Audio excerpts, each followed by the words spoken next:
Sizin Wi-Fi-nin kodunu sındırıblar? Bəli, bəli.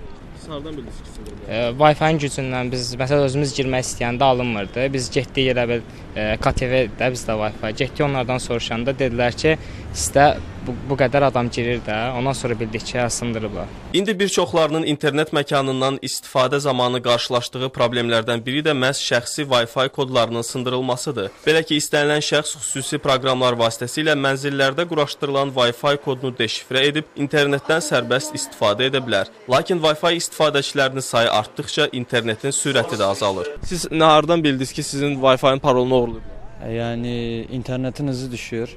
Ona göre bazen hani görüntülü konuşunca, arayınca dostlarımızı yavaşlıyor. Bazen de şey oluyor.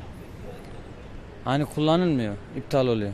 Wi-Fi kodu sındırılan vətəndaşlar, diqqətiniz bizdə olsun. İndi proqramçı bu hallardan sığortalanmanın yollarını izah edəcək. Öz modeminizi, şəxsi modeminizi götürürsünüz, onun arxasında qeyd olunur IP adresi və onun parolu.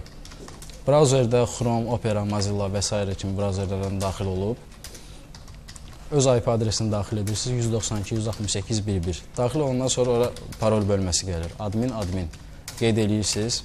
Qeyd etdikdən sonra broadcast-a daxil olub, wireless-dən broadcast-ı no rejiminə keçirirsiniz. Keçirdikdən sonra orada MAC adreslər qeyd olunur və hansı ki cihazı işlədirsə, həmən cihazın MAC adresini götürüb bura qeyd edirsiniz, göstərilən adreslərə. Qeyd olunandan sonra isə yalnız bu adreslərlə Wi-Fi-yə giriş edə bilərsiniz. Rabitə və Yüksək Texnologiyalar Nazirliyi yanında Elektron Təhlükəsizlik Mərkəzinin aparıcı məsləhətçisi Sevinç Heydərli deyir ki, bu cür halların baş verməməsi üçün ilk növbədə Wi-Fi kodunun yaradılması zamanı daha mürəkkəb şifrə seçilməlidir. Əks halda təhlükə qaçılmazdır. Müəyyən şifrələmə standartları mövcuddur. Bunlardan Web, VPA, VPA2 deməli nümunə göstərə bilərik. Bunlardan VPA2 ən təhlükəsiz və etibarlı şifrələmə standartı hesab olunur. Yəni bundan istifadə edərək öz təhlükəsizliyini qorumuş olarlar. Qeyd edək ki, bu cür xoşagəlməz hallarla qarşılaşdıqda vətəndaşlardan Rabitə və Yüksək Texnologiyalar Nazirliyinin 1654 çağrı mərkəzinə müraciət etmələri xahiş olunur.